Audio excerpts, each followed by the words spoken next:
ये भगवान के भक्त का घर है। खड़े हो गए। अब सोचने लगे कि लंका में भी भगत, राक्षसों के बीच में भगवान का भगत। अभी मन में तर्क कर ही रहे थे, ठीक उसी समय ते ही समय विभीषण जागा। घर के बाहर हनुमान जी सोच रहे हैं कि भगत जी हैं कि नहीं हैं तो यहां कहां से आ गए। तब तक विभीषण जी जगे और जगने के बाद राम राम ते ही सुमिरन की। विभीषण जी राम राम बोले। हनुमान जी कह रही भगत ही नहीं, ये तो मेरे भगवान वाले भगत हैं, राम राम बोल रहे हैं। बस बस इनसे पहचान करने में कोई खतरा नहीं है। अब समस्या पहचान होगी कैसे?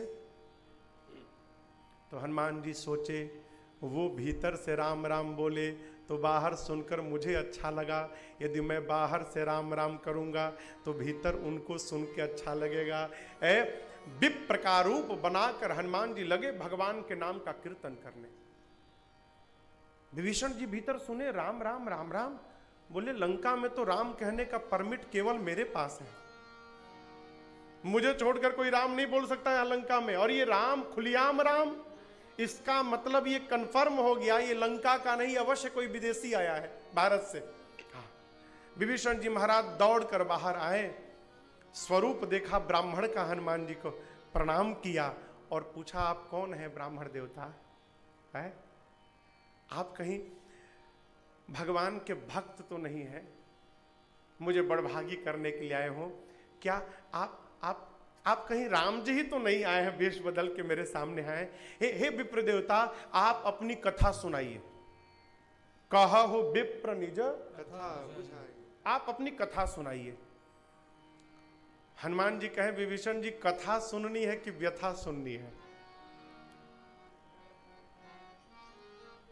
विभीषण जी के व्यथा कौन सुनेगा? व्यथा हमारे पास कम है कि आपसे सुनने जाए?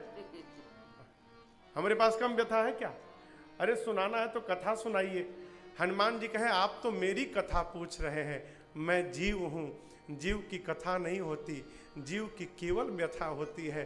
कथा तो मेरे रघुनाथ जी की होती है, यदि आपको कथा सुननी है तो मैं उनकी सुनाऊं। विभीषण जी ने कहा सुनाइए। तब हनुमंत कही सब राम कथा निज नाम, सुनत जुगल तन पुलक मन, मगन सुमेरे गुण ग्राम। तब हनुमान जी ने भगवान की कथा सुनाई। भगवत कथा जीव को मार्ग दिखा देती है। सत्य मानिएगा, जीवन में जब कोई मार्ग दिखाई ना पड़े ना, मैं एकदम पूर्ण विश्वास के साथ कहता हूं, जब जीवन में सारे दरवाजे बंद दिखाई पड़े, हम क्या करें न समझ में ना आवे, तो आप श्री रामचरितमानस के शरण में आना और इसको पढ़ना प्रारंभ करना। मैं दावे के साथ कह सकता हूं आपको इसमें से अपने जीवन का कोई ना कोई मार्ग अवश्य प्राप्त होगा। आप करके देखना।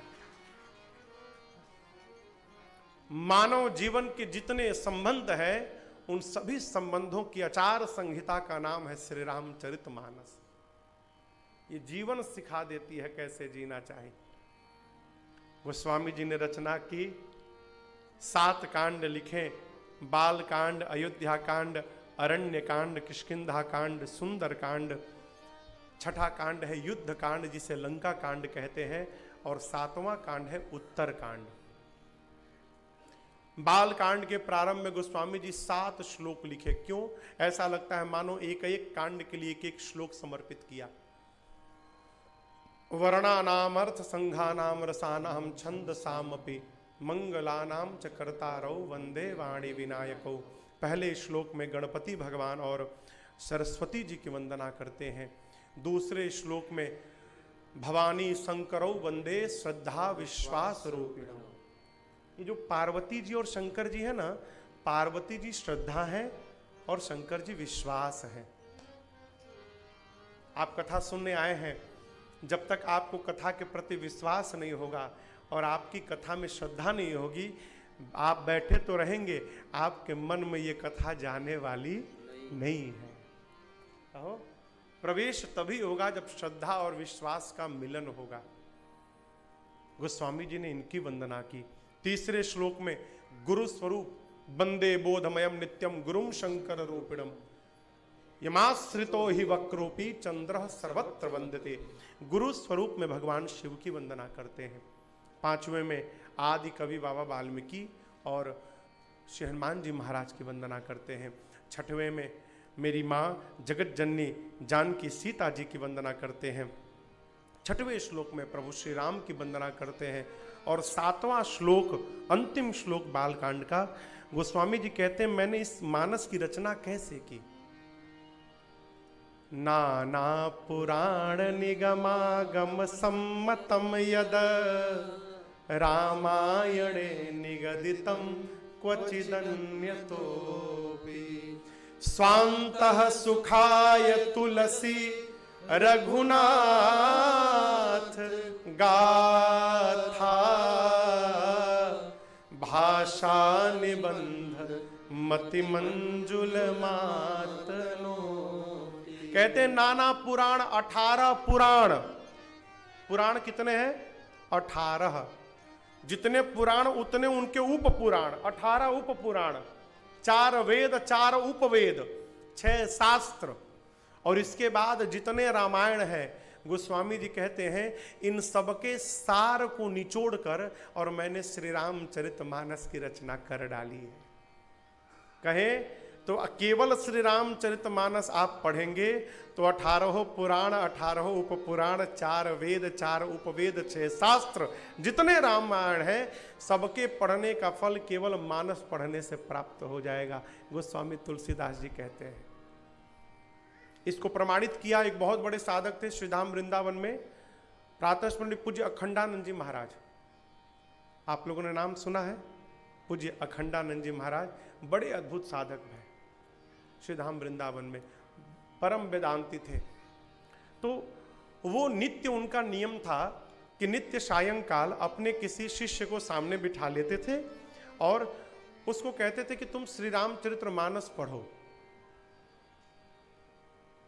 एक बार उनके किसी परिकर ने, कलकत्ता के कोई सेठ जी गए थे, उन्होंने कहा स्वामी जी आप तो परम वेदांती हैं, पढ़ना है तो कभी गीता पढ़ो सुनिए, कभी पुराण सुनते, कभी वेद की ऋचाओं को सुनते, आप रोज आप श्री रामचरितमानस सुनते हैं। तो स्वामी जी ने सेठ जी को बुलाया, कहा इधर आओ बैठो, मेरे एक प्रश्न का उत्तर दो, आप भी उत्तर दीजिए। यदि आपके सामने एक कटोरे में अंगूर रखा हो, दूसरे कटोरे में आम रखा हो, तीसरे में सेव रखा हो, चौथे में संतरा रखा हो और पांचवें जगह कटोरा नहीं गिलास है, उस गिलास में इन चारों का रस निकाल के रखा हो मिला के, अब कोई एक उठाना है, कौन सा उठाइएगा? हाँ, क्यों? उस सेठ जी ने भी यही कहा उन्होंने कि गुरु जी मैं तो गिलास उठा लूंगा। क्यों? गिलास उठा के पीऊंगा तो चारों फल का रस प्राप्त हो जाएगा। तब अखंडानंद जी ने कहा प्यारे मैं भी वही कर रहा हूँ, मैं भी गिलास ही पी रहा हूँ। गोस्वामी जी ने समस्त सदग्रंथों का रस निकाल कर और श्री रामचरितमानस रूपी गिलास में भर दिया है। जो इसका पान करेगा इसके अलावा कुछ पीने की आवश्यकता नहीं है। श्री रामचरितमानस क्यों लिखा? स्वान्तः सुखाय तुलसी रघुनाथ गाथा भाषा निबंध मति मंजुल मातनो। बाबा कहते हैं स्वान्तः सुखाय, अपने अंतःकरण के सुख के लिए मैंने इस कथा की रचना की। देखिए जो काम आपको आनंद न दे हो वो समाज को देने वाली नहीं है।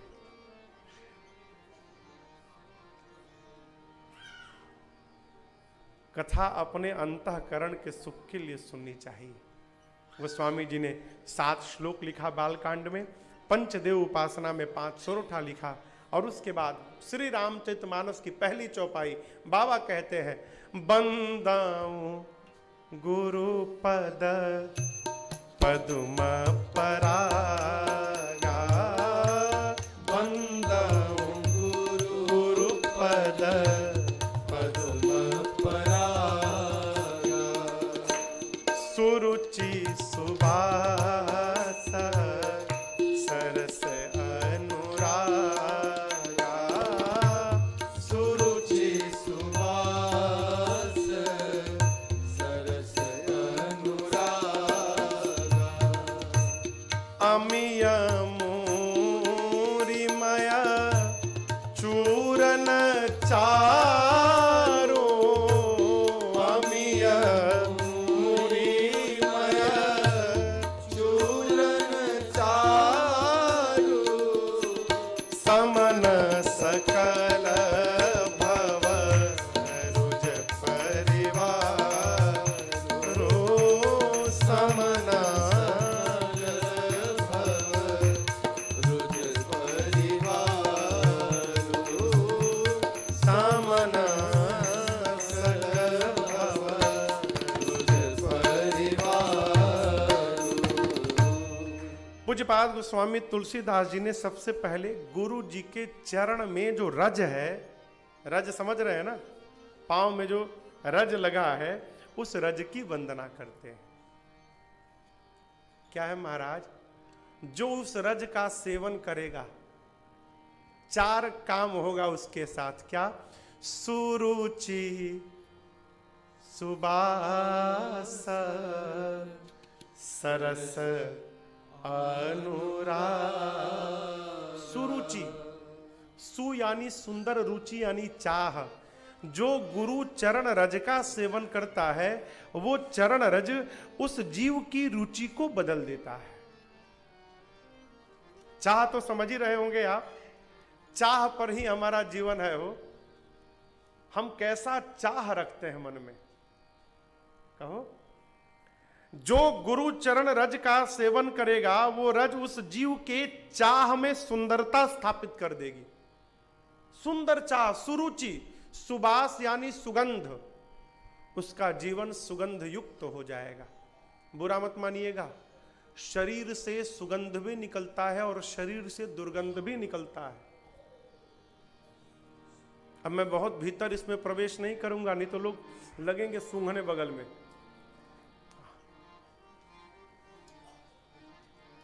है, बुरा मत मानिएगा, साधक के जीवन से सुगंध निकलता है। और जिसका मन जितना तामसी प्रवृत्ति का रहता है, बुरा मत मानिएगा, कई लोग खाते हैं ना तो बहुत पसीना आता है। खाते हैं, उनको एसी में बिठा दीजिए, पूरा शरीर पसीने से भीग जाता है खाते समय में। क्यों? शरीर के भीतर जितना तामस अधिक रहता है, हो उसके जीवन से, उसके शरीर से उतना ही दुर्गंध निकलता है। सुबास यानी सुगंध। जो गुरु चरण रज का सेवन करता है, ये गुरु चरण रज उसके जीवन को सुगंध युक्त बना देता है। सरस यानी बनावट समाप्त, सरस हो जाना। रस यानी रस में अपने को समाप्त कर लेना। अब बनाइएगा तो दिखाई पड़ जाइएगा। जीवन कैसा? जीवन कैसा होना चाहिए? पानी जैसा होना चाहिए, जहां जाए उसके रंग में। गुरु के पास गया तो गुरु के रंग में रंग गया हो, है? तेल जैसा जीवन अच्छा नहीं है, कहीं जाए तो ऊपर दिखाई पड़ जाए, सरस हो जाए। और चौथा, अनुरागा, अनुराग आ जाए जीवन में। अनुराग जानते हैं क्या है? अनुराग किसी का नाम नहीं है। परिवार में जो प्रेम करते हैं, बेटा में, बेटी में, माई बाप, भाई बहन, उस प्रेम का नाम है राग। वही प्रेम भजन करते करते जब भगवान के स्वरूप में प्रवेश करता है, जो मीरा को भया, उसका नाम है अनुराग। फिर भजन करते करते भगवान के स्वरूप से और ऊपर उठ के साकार से निराकार में प्रवेश कर जाए, निर्गुण भगवान में प्रवेश कर जाए, तो वही अनुराग वैराग्य कहला जाता है। राग, अनुराग और वैराग्य। गुरु चरण रज जीव के जीवन में अनुराग भर देता है और राम जी कैसे मिलते हैं? शंकर जी का प्रमाण है, मिलहि न रघुपति बिनु अनुराग। बिना अनुराग के भगवान मिलने वाले नहीं है। ये सब कैसे मिलता है? ये सुरुचि, सुबास, सरस, अनुराग कैसे प्राप्त होता है? कहिए। हाँ, ये कैसे मिलता है चारों? अब या कहिए, कहिए। गुरु जी के चरण रज से। हाँ, ठीक ना। अब मेरा एक प्रश्न है, गुरु जी का रोज पांव धोकर पिया जाए और बात एक भी न मानी जाए।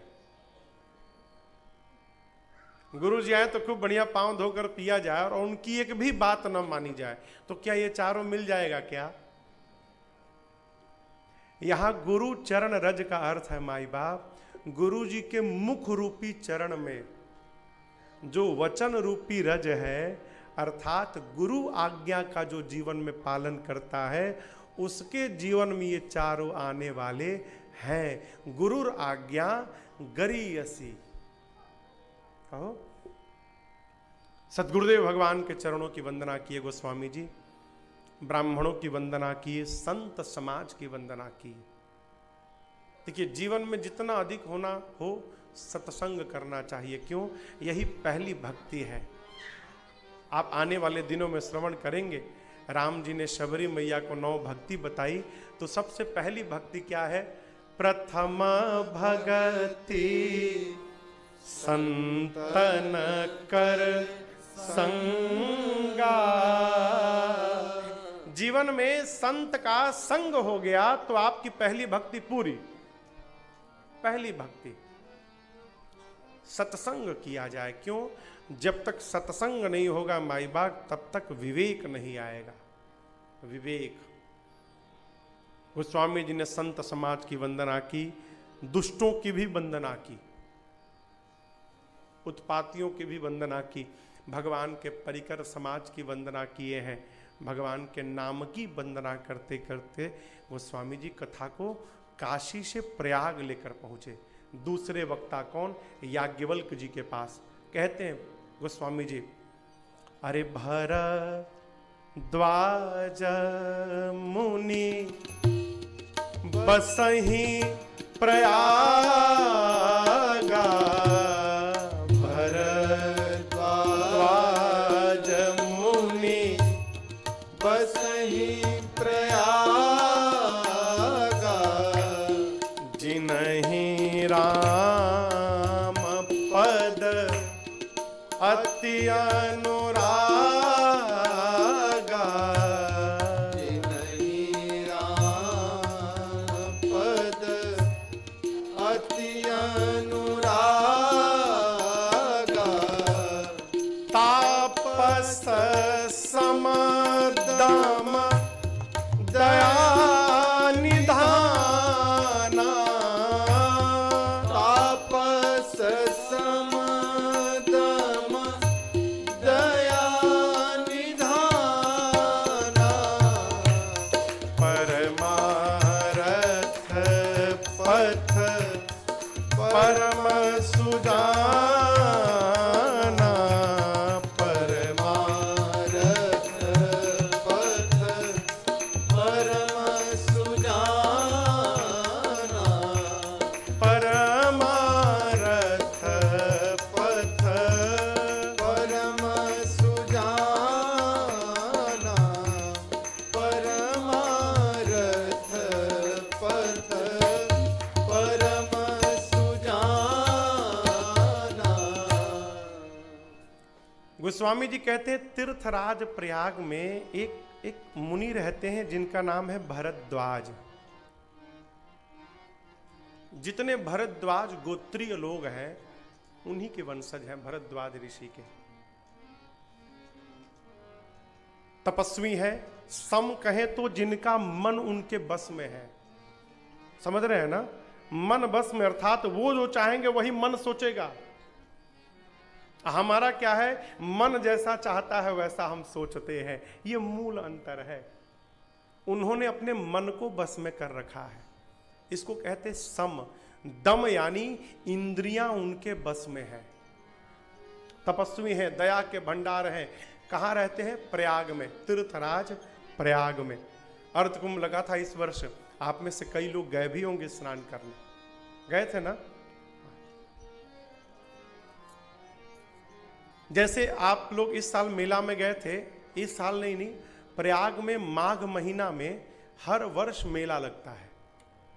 जितनी व्यवस्था इस वर्ष थी उससे थोड़ी ही कम व्यवस्था हर साल होती है, और पूरे देश के ऋषि मुनि जाकर वहां पर 1 महीना वास करते हैं प्रयाग में, जाकर तीर्थराज प्रयाग की सेवा करते हैं। एक वर्ष मुनि लोग वहां रहने के बाद जब जाने लगे अपने अपने आश्रम वापस, तो एक महर्षि है जिसका नाम है श्री याज्ञवल्क्य जी। भरद्वाज जी जब देखे याज्ञवल्क्य जी को जाते, तो जाके उनके चरणों को पकड़ के कहे, मुनिवर सब जा रहे हैं, कोई बात नहीं, आप मत जाइए। अभी आदर पूर्वक रोका, ले जाकर आश्रम में दिव्यासन पर पधराया, पूजन किया। अब आपको कोई जाते जाते रोक ले तो आप प्रश्न करेंगे ना कि आपने हमको क्यों रोका? तो याज्ञवल्क्य जी ने पूछा भरद्वाज जी से, ऋषिवर आपने मुझे क्यों रोका? तो भरद्वाज जी कहते, प्रभु नाथ एक संशय बड़ मोरे, नाथ हे नाथ, मेरे मन में एक बहुत बड़ा संशय है, और इतना बड़ा संशय है कि मैं जानता हूं कि पूरी। याज्ञवल्क्य जी ने कहा, क्या संशय है आपको? भरद्वाज जी कहते, प्रभु जिसको देखो राम जी की बात करता है, शेष को देखो तो राम जी की महिमा गाते हैं, सरस्वती महिमा गाती है, शंकर भगवान तो राम जी का नाम लेके और काशी में मरने वाले जीव को मुक्त कर देते हैं राम राम कह के, वेद पुराण सब राम जी का बखान करते हैं। मैं आपसे पूछना चाहता हूं प्रभु, आप अन्यथा मत लीजिएगा, ये सब लोग जिस राम के बारे में बताते हैं, ये राम राम कवन प्रभु पूछऊं तो ही कहिया बुझाई कृपानी। ये राम जी कौन है? क्या आपको मालूम नहीं राम जी कौन है? मालूम है ना? इनको नहीं मालूम। अब आप कहोगे महाराज इतने बड़े महात्मा हैं, इनको ये भी नहीं मालूम राम कौन है? वो तो मेरे छोटे बच्चे को मालूम है राम कौन है। भरद्वाज जी कहते हैं, मुनिवर एक राम को मैं भी जानता हूं। कौन? अयोध्या वाले महाराज दशरथ जी के बेटे राम। उनकी पत्नी का हरण भया, उनको क्रोध आया, युद्ध में गए, जाकर रावण को समाप्त कर दिया। उस राम को तो मैं जानता हूं, लेकिन मेरा प्रश्न है, जिस राम को मैं जानता हूं, क्या शंकर जी भी उसी राम जी का नाम जपते हैं? कि शंकर जी जिस राम जी को जपते हैं वो कोई और राम है, और मैं जिनके बारे में जानता हूं ये कोई और राम है? ये मेरा प्रश्न है प्रभु। भरद्वाज जी की बात को सुनकर याज्ञवल्क्य जी मुस्कुराए, कहे कि थोड़े में सुनाऊं कि बड़ा करके सुनाऊं? भाई ना भाई, श्रोता जितने टाइम सुनेगा वक्ता उतनी सुनाएगा। गलत तो नहीं कह रहा हूं। यदि आप लोग कथा के बीच में घड़ी देखेंगे तो हम 3 घंटा में उठ जाएंगे, और नहीं तो फिर हरिहर जय जय सीताराम। लेकिन घबराई मत, हम अधिक नहीं बिठाएंगे आप। याज्ञवल्क्य जी ने पूछा, कैसे सुनाऊं? भरद्वाज जी कहते हैं, अरे जैसे मिटे मोर भ्रम भारे, कहु सुकथा नाथ विस्तारी। प्रभु भारी भ्रम है मेरा, तो कथा भी छोटी थोड़ी चाहिए, विस्तार से चाहिए। आप विस्तार से सुनाइए। नवीन बाबू, जीवन में भोजन और भजन इसको कभी जल्दी में नहीं करना चाहिए। समझ रहे हैं ना? कई लोग भोजन ऐसे करते हैं जैसे मानो कोई पीछे बंदूक लेके बैठा हो, जल्दी खाओ नहीं तो शूट करूंगा। क्यों भाई, क्यों इतना जल्दी जल्दी आप खाते हो? उसी भोजन के लिए तो जीव दिन रात दौड़ रहा है हो। यदि पेट ना होता ना माई बाप पेट, तो कोई आदमी नौकरी काम करने वाला नहीं था, कोई कुछ नहीं करता। जिस पेट के लिए, भोजन के लिए दिन रात भागते हो, यदि उसके लिए भी टाइम नहीं है, तो धरती पर मेरे से बड़ा अभागा दूसरा कोई नहीं है। भोजन बड़े आराम से करना चाहिए। भोजन और भजन, इसमें कोई जल्दीबाजी नहीं, एकदम बड़े प्रेम का काम है, आराम से। पंडित जी पूजा कराने आए तो ये मत कहिए पंडित जी 100 रुपया अधिक दूंगा, 1 घंटा में निपटा दीजिए। और विस्तार से कराइए महाराज, और विस्तार से कराइए। कल प्रातः काल यहाँ रुद्राभिषेक है, सुबह 10:30 बजे से।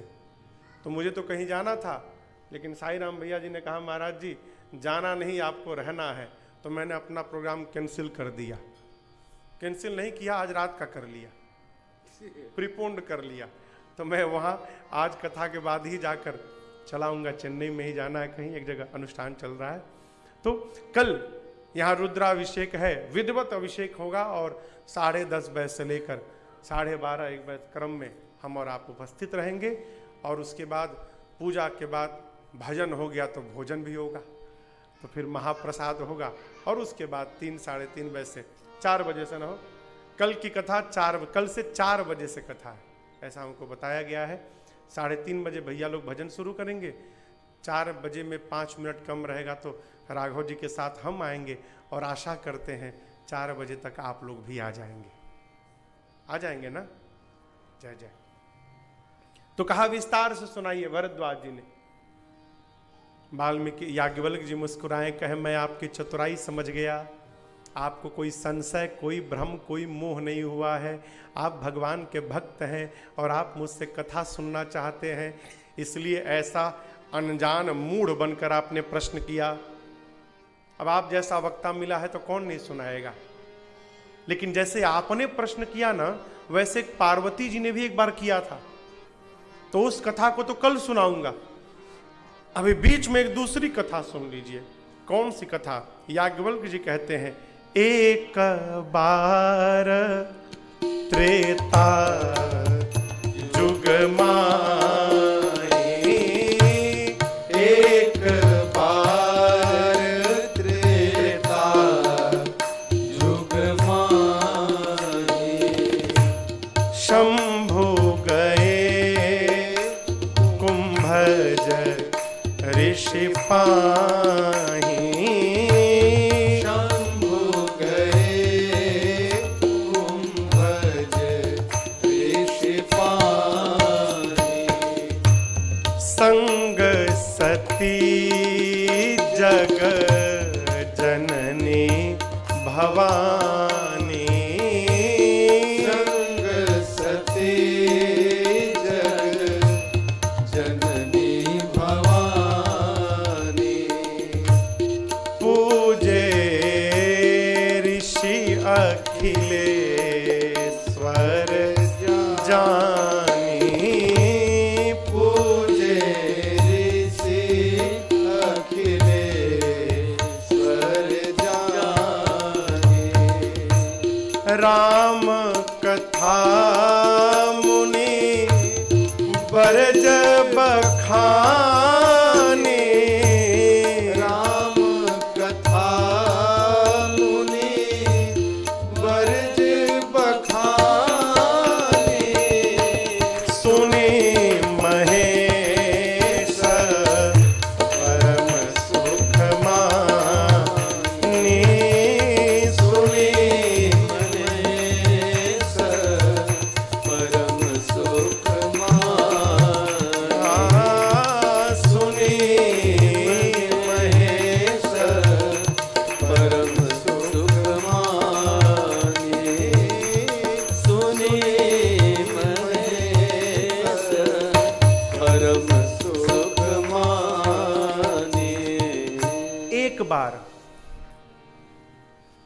रामचरितमानस में जहां जहां एक बार अति हर्ष देखा उपजाहि अति हर्ष देखा। बोले जय सच्चिदानंद जग पावन, जय सच्चिदानंद जग पावन। अस कही चले मनोज न सावन, अस कही चले वो मनोज न सावन, अस कही चले वो मनोज न सावन। शंकर भगवान ने राम जी को देखा है, बाबा गदगद हो गए हो। ऊपर से शंकर भगवान राम जी को देखकर बोले, हे सच्चिदानंद भगवान, आपकी जय हो, आपकी जय हो, आपकी जय हो प्रभु। जय जयकार करके और मां सती को लेके आगे कैलाश की ओर चल पड़े। अब दर्शन करिए। सती मैया तो कथा सुनी नहीं थी, सुनी रहती तो उनको पता रहता कि सीता जी के हरण के बाद राम जी जीव की भांति रोए थे, उनको तो मालूम नहीं था। अब देखें कि जो नीचे रो रहा है उसको बाबा ने सच्चिदानंद कह दिया। ये सच्चिदानंद होते, जो परम आनंद में रहने वाला है वो रोएगा, और जो परम सत्य है, परम चित्त स्वरूप है, उसको ये नहीं मालूम होगा कि मेरी पत्नी कहाँ है। ये अपनी पत्नी के लिए रो रहे हैं और शंकर भगवान ने इनको सच्चिदानंद कहा। ये भगवान नहीं हो सकते। पूरा जगत शिव को प्रणाम करता है और शिव ने आज जीव को प्रणाम कर लिया, ये भगवान नहीं हो सकते। मन में संशय आ गया। शंकर भगवान तो सब जानते हैं, समझ गए कि सती को बीमारी ने पकड़ लिया। कहा, सती, अगस्त्य जी ने जिस भगवान की कथा को सुनाया, अगस्त्य जी को जिस राम जी की भक्ति मैंने दक्षिणा के रूप में दी, ये मेरे वही इष्ट प्रभु श्री राम हैं। पूरा संसार मुनि धीर जिनका ध्यान रखते हैं, ये वही राम है, आप इनको प्रणाम करो। मां ने नहीं किया, बहुत समझाया बाबा ने, लेकिन जब उपदेश काम नहीं आया तो शंकर भगवान ने कहा, जब इतनी ही संशय, इतना ही संशय है तो जाइए परीक्षा करके देख लीजिए कौन है वो। जाइए परीक्षण करिए, अभी बहुत दूर नहीं गए होंगे, पता लगा लीजिए राम जी ब्रह्म हैं, भगवान हैं कि जीव हैं। आप जब तक नहीं आइएगा, मैं इसी बट वृक्ष के नीचे बैठा हूं सती, आप आइएगा फिर आगे बढ़ूंगा। आप जाइए परीक्षण करिए, लेकिन सावधान, जिसकी परीक्षा करने जा रही हो सती, वो जीव नहीं जगदीश है, तनिक विवेक से करिएगा। जीवन में जब अपने बड़े की बात समझ में ना आवे ना, तो स्वीकार कर लेना चाहिए, अब हमारा भला नहीं होने वाला। जब बड़े की बात समझ में ना आवे, शंकर भगवान मन में सोचने लगे, मेरे कहने के बाद भी संशय समाप्त नहीं हुआ, लगता है अब सती का कल्याण नहीं होने वाला है। बैठ कर लगे भगवान के नाम का जप करने। जीवन में जब कोई विपरीत मार्ग पर चल पड़े ना, और बहुत समझाने के बाद भी वो समझ न रहा हो, तो इसको भगवान की इच्छा मान लेनी चाहिए। होई सोई जो राम रचि राखा, को करी तर्क बढ़ावे साखा। हर इच्छा मानकर भगवान शंकर लगे राम जी के नाम का स्मरण करने। अब इधर सती जी, क्या करूं कि परीक्षा हो जाए। पुनि पुनि हृदय विचार करी, धरि सीता कर रूप, आगे होई चली पंथ तेहि, जेहि आवत नर। मां सती विचार करने लगी कि क्या करूं कि परीक्षा हो जाए। बहुत विचार करने पर निर्णय लिया कि ये अपनी पत्नी को ढूंढ रहे हैं, सीता को। क्यों न मैं सीता का रूप बना लूं।